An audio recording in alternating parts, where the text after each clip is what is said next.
Good morning. Welcome to this Seattle's most creatively distinguished super spread event. I know most of you guys just came back from Hawaii or Europe last night, or maybe you're going to Hawaii or Europe this weekend again. Thank you for making the time. I feel really special this morning. Thank you. So my name is Eason, not Ethan or Easton. I'm a designer. I'm a husband, a father. I'm also a cancer survivor. I run a nonprofit organization called NED, Not Entirely Dead, to help young adult cancer survivors to re-engage their careers. So we all know, every once in a while, a social movement comes along that changes everything. We're very fortunate living in this age. Most likely, diversity, equity, and inclusivity will change our lives. NED is an organization celebrating diversity, equity, and inclusivity for cancer survivors, specifically in the workplace. Before jumping into talking about why and how, I feel responsible to talk about who. I want to introduce you guys who are cancer survivors. Let's just say cancer survivors like to compete on everything, on every level. Everyone has their own epic comeback stories, so we get really competitive. When I say evidence, I mean Fight Club rules. There are quite a few of them. First evidence. Have you guys read this book? Have you actually, just take a look at this book cover, how ridiculous it is. All the big words they're trying to use just to praise this disease, cancer. This actually sets the tone for this competition. It just means cancer is the perfect form of disease. We don't really have a cure for cancer. And that's why cancer survivors get really competitive. We want to compete with this disease. We're against, I call it the darkest shit. It's the ultimate challenge of life. And all cancer survivors know only the strong survive. Well, next evidence, whenever you hear this word cancer, you hear people talk about cancer, you would ask, what kind? What kind of cancer? What treatment did you have? And if I talk with my fellow cancer survivors, if I say, they will actually interrupt you right there. They will say, hey, have you heard? There's this super rare kind of cancer. Nobody survives. And they just go, bragging about how they survived, how much treatment they take. And we all heard a lot of crazy stories, maybe based on books, movies, or probably just the stories I'm about to talk. Well, they're pretty crazy, let's say. They're all crazy stories, but there's no such thing as the crazy story. Everyone thinks their story is crazier than yours. But the bottom line, to survive this survivor community is you have to have a story crazy enough. So no one would actually look down on you. Otherwise, you will feel really small. Evidence number 4, you gotta run a marathon. You have to do it. Guys, well, just think about it, how cliche it is. Cancer survivors and our marathons. Have you thought about it? All the fundraisers, but you have to do it. If you don't run it, again, people will look down on you. Other things, the hiking, the biking, the 10Ks, they don't matter. A marathon is a marathon. Well, we care about some extra credit, right? So anything larger than life, we would appreciate. Our benchmark is really simple. It's always Lance Armstrong minus the doping. So, it's not really easy. So these are the Fight Club rules. I wanna ask you guys, I want to introduce you guys how I've done these things and what do you guys think. First of all, I'm almost 4 years cancer-free, no evidence of disease.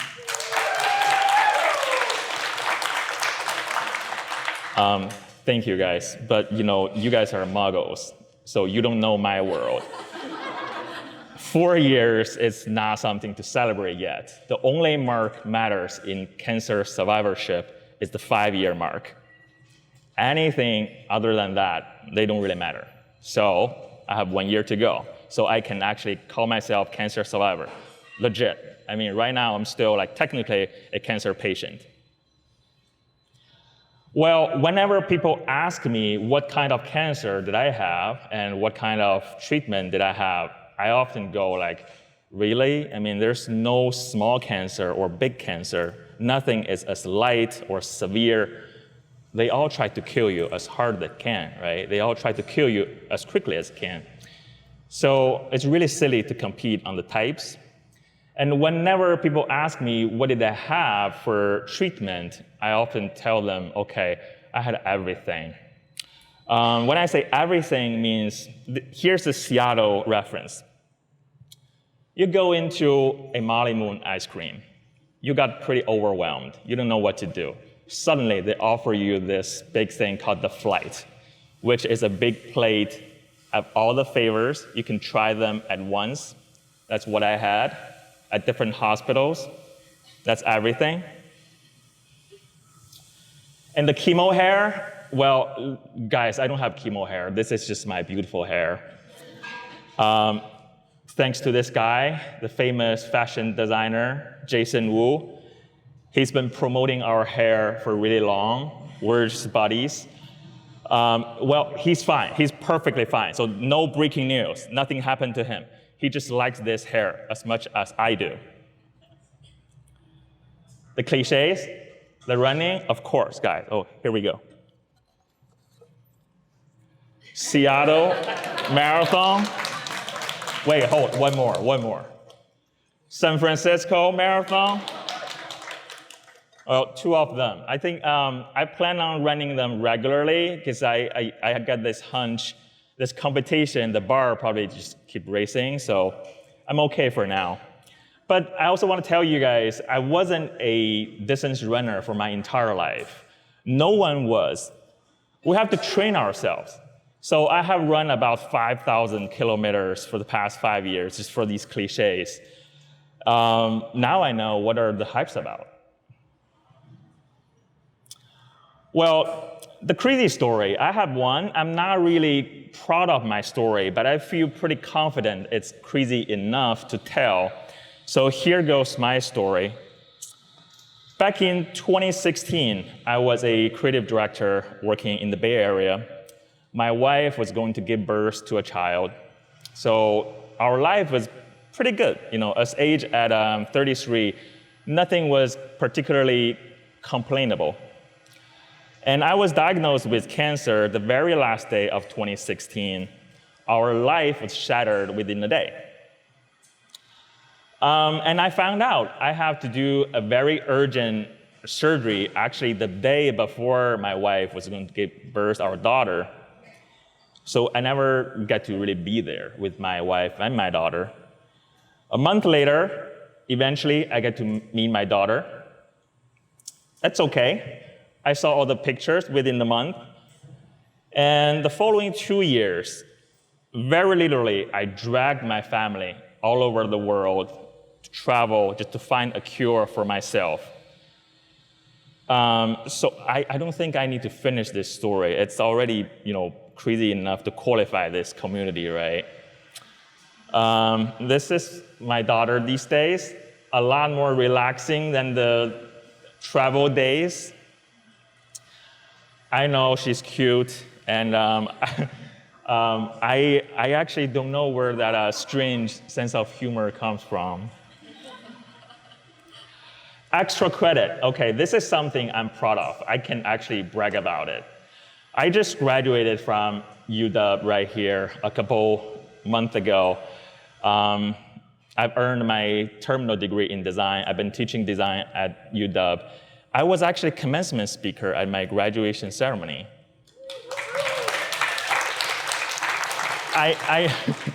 I know, and there's a recording video on YouTube. It's not 5 million views, guys. And I can tell you guys, if there are 500 views, I guarantee you 455, they're just myself. I've been watching the video for my entire summer. I probably just watched twice last night. It's just so much fun. And I have to tell you guys, let's say, until now, what do you guys think? Have I done okay? Pretty okay, right? I mean, even like everyone had their epic comeback story, I think mine's okay. But you guys probably realized that something was missing.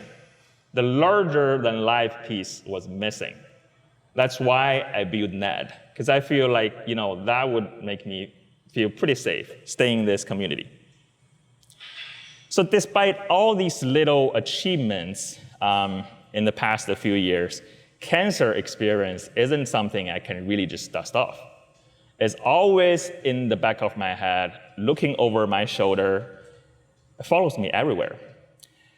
And all cancer survivors want is just one thing, is normalcy. Normalcy means a normal life. Everyone wants to reconnect with their life they had, reconnect the career they had, reconnect with the community, the society they had. But this is incredibly difficult. It's not something you can actually do. And most cancer survivors, they realize reconnecting with their career is actually particularly hard. It's just as formidable as going through treatment. Wherever I go, all the interviews I went to, people questioned me about my career gap on my resume. There's nothing I can do with it. I can't really hide it. I can't really address it. I don't even know how to communicate it. I mean, the hiring managers, they don't know either. They're probably doing it worse, right? And whatever I try to cover that career gap only makes me even more unattractive in the workplace. So this gets me pretty frustrated. I feel like that's probably the biggest or one of the biggest struggles for the past years, going through the cancer experience. And guys, look at this with my resume before cancer. Let's just say this. You guys from the creative world, this was a resume like shiny as hell. Nobody has that. If you look at this, you would go, oh, that guy would have like a bright future. That's true. Well, that didn't really last long because whatever you see these days, it's only a career gap, a resume gap. Everything else, they don't really matter. You only see that huge gap. And all these questions, the struggles, drove me back to graduate school because I want to do more research on this social injustice issue. I wanted to know it's just not myself being cynical, right? I mean, I wanted to know there are probably more people that are suffering from this. So I went back to graduate school and I started to do more research. And whenever you start a novel idea or thinking, people would say, hey, that's your own opinion, right? It's not research. My competitive streak, so I just wanted these people to shut up. So I started all the research. While I was in graduate school, I spent month and month and month reading and writing. There's literature review, interviews. I interviewed all kinds of people. The cancer survivors, the hiring managers, recruiters, everyone in the hiring process. And I found out my personal struggle was actually everyone's frustration. There are at least 600,000 young adult cancer survivors. They're in this problem. 600,000 young adult cancer survivors. They're in the age from 19 to 39. But even the people older than 39, they're not young adult anymore, but they're still in their prime working age, right? There are millions of them in the world. We all suffer this little thing called resume gap. You'll be really surprised how little this thing on your resume. It's just like, it's invisible, literally invisible, but how big of an impact on everyone's life. But I want to say this, guys. Fighting cancer is actually a full-time job. This is the type of job you really don't want to slack. You can't really slack. There's no mental health break. You can't really take breaks. But the hard work of defeating cancer is often seen as this unfavorable career gap. Wherever we go, the cancer survivors, we face these questions. People think we're rusty. Our skills are outdated, low productivity, we're unreliable, or maybe not relatable anymore. People just think we're damaged goods. That's what people think. Basically, what they're telling you is, hey, you don't have what it takes, or you don't have what it takes anymore. A few months ago, I had this interview for a design leadership role at a big tech company. I don't even want to drop any names because only a few big tech companies. The hiring manager was a senior VP. He told me, hey, Eason, you could have this job or you would have this job 5 years ago. But it's today. I'm not sure how much leadership skills you still have. So hanging up that phone, I actually cried. I just realized how formidable that systemic issue was, how difficult to shift people's mind and to let them see you the way they used to see you, and how difficult to get the world to understand the career gaps is not actually empty, right? And I think I shouldn't be the one feel embarrassed crying. The other guy should feel embarrassed. He made a young man cry. What they don't realize is career gaps aren't empty. Facing mortality is not like sitting around. And fighting cancer is possibly one of the toughest jobs in the world.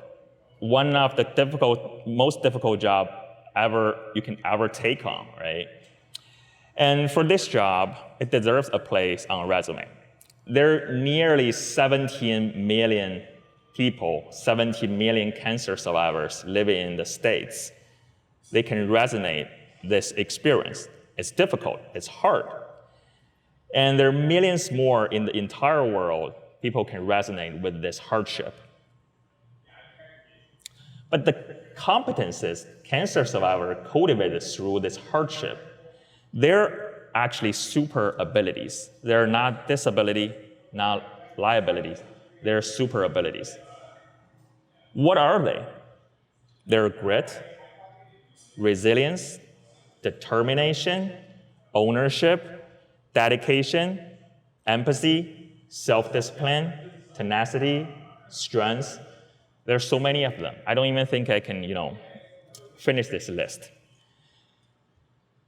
These are the critical competencies companies are looking for in the prospective hires, right? You know these things. You guys are creative leaders. You hire all the time. You know all the money, the time, the resource you are spending. You are not looking for Photoshop skills or writing skills. You are looking for these super abilities.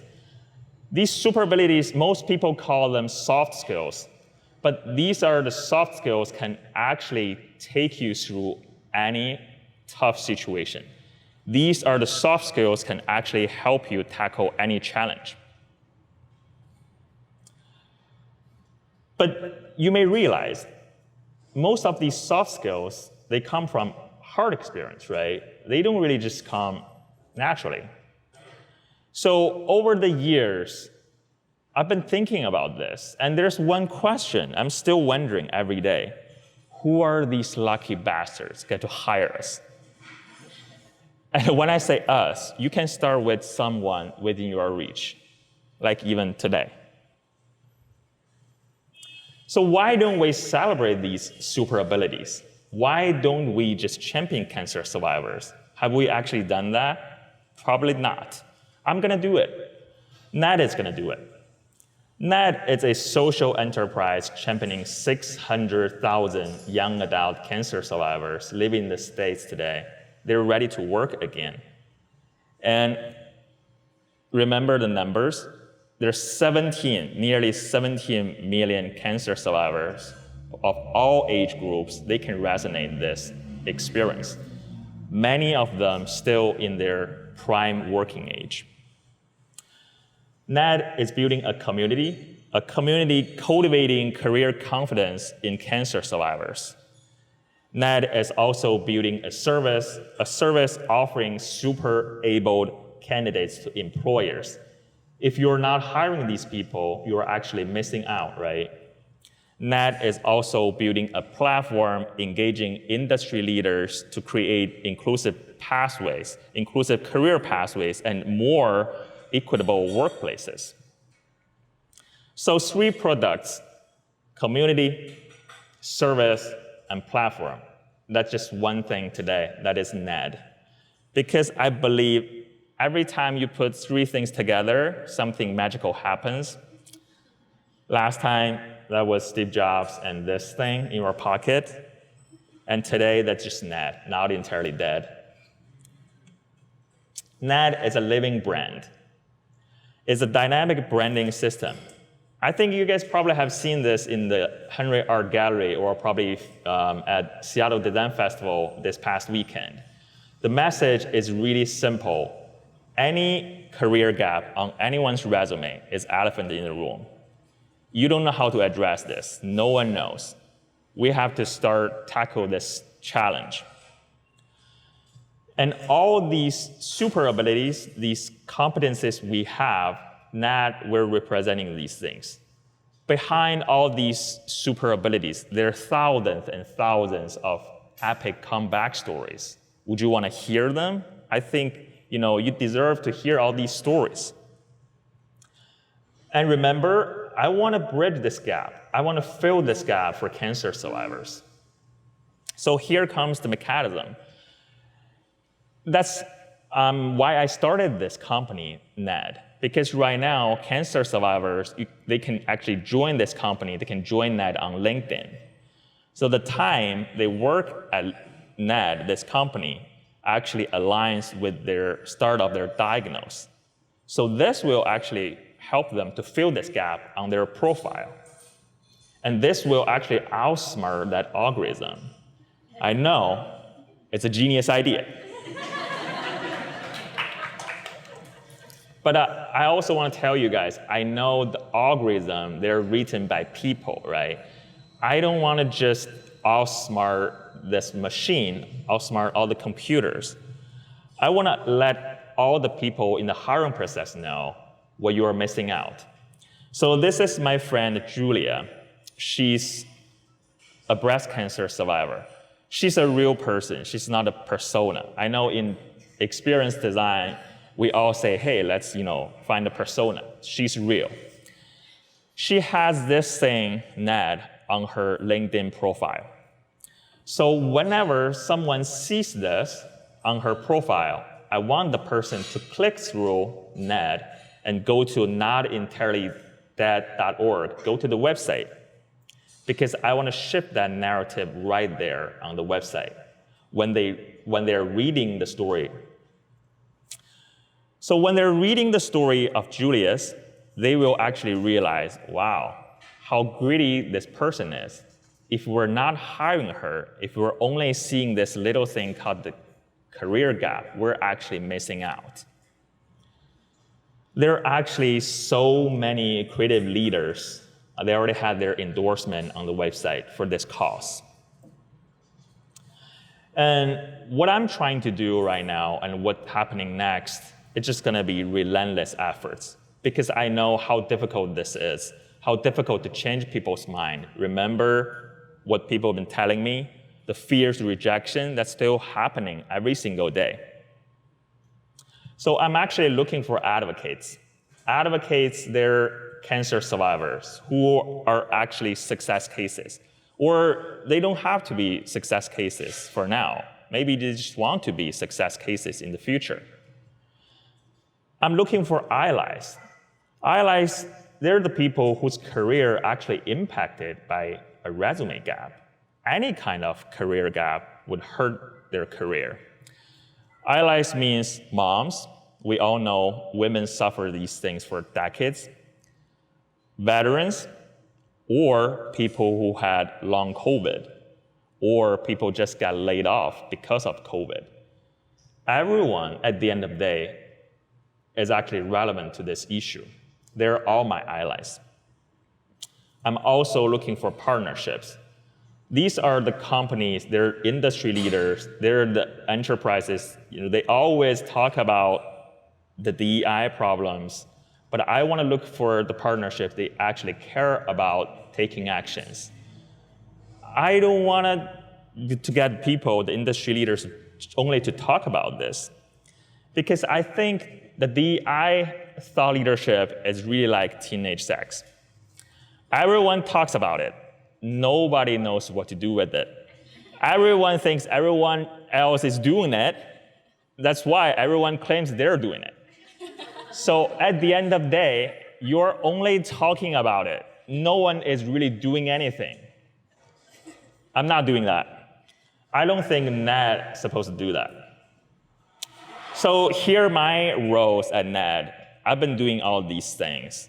I'm the design researcher, the strategist, designer, copywriter, editor, project manager, product manager, producer, design director, and I tried really hard to pretend I'm an entrepreneur. I don't think I'm the material for that. And we've been talking about all kinds of design this morning, right? The brand design, communication design, experience design, service design. I just made up this word called cynical design.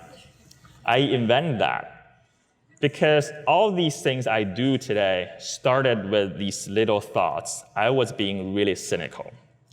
But you all know I'm also very serious about this problem. So one day, I really want to write this book just called Cynical Design. I want to invite this great American writer just to write with me. So watch out, guys. It will be out one day. I believe the most personal is the most creative. But right now, the problem is you also feel all these little problems in our daily life. If they're not affiliated with you directly, you probably won't really engage. So that's always our creative challenge. Here's another way to look at social change. Social change often acts like ocean waves. One wave crashes against the shore, another wave rolls in. All these waves build on each other. And one day, everything looks different. I don't mind Ned being one of the waves crashed against the shore. I don't even think my job is to change the world. But I think if I persist, if I start this conversation to engage people, if I start this social change to tell people there's a need for it, people will actually follow along. They will join these waves. And one day, I know there will be people smarter than me, or maybe just they can see further, they have stronger minds, they will change the world together. Until then, all I can do is just keep running until these people show up. So I think, well, I'm pretty confident about my epic comeback story. What do you guys think? Was that epic enough?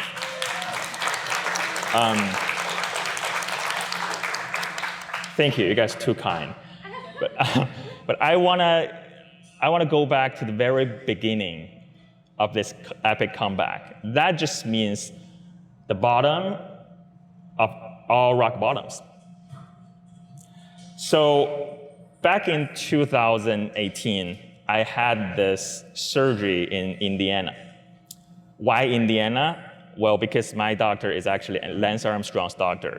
Know your benchmark, right? That's how I found my doctor. So what they did, they opened me up, they picked everything they didn't like, threw them away, put everything they still liked, put it back, zip up, that was it.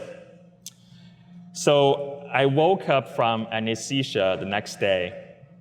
I couldn't really figure out what happened because it was like this huge hangover. I realized there was this beautiful nurse standing right next to me, trying to speak with me with something. I couldn't hear. I still remember her name was Caroline. And in a few minutes, there was this young doctor walking the room, checking the patient. And I was trying to sit up. I was trying to shake the doctor's hand, just say something like greetings, right? Show the respect. What I actually wanted to ask was, doctor, how did you do? Was that successful? I don't think you can do these things because you don't really ask doctor these things. So I went, how do I look? I think that's probably the most important question I cared at the moment. The doctor was writing on her notepad, look at me, look at the incision, look at me again. He said one word, badass. I fell in love with that positioning right away because I knew all cancer survivors were just badass people. And I know so many of you guys have friends or family members are going through these problems, issues, experience. Don't feel sorry for them. I don't feel sorry for ourselves. Just tell your friends you're a badass. That's who we are. And since 2018, well, obviously, I've been badassing since then. Thank you for having me today. My name is Eason. I'm not entirely dead.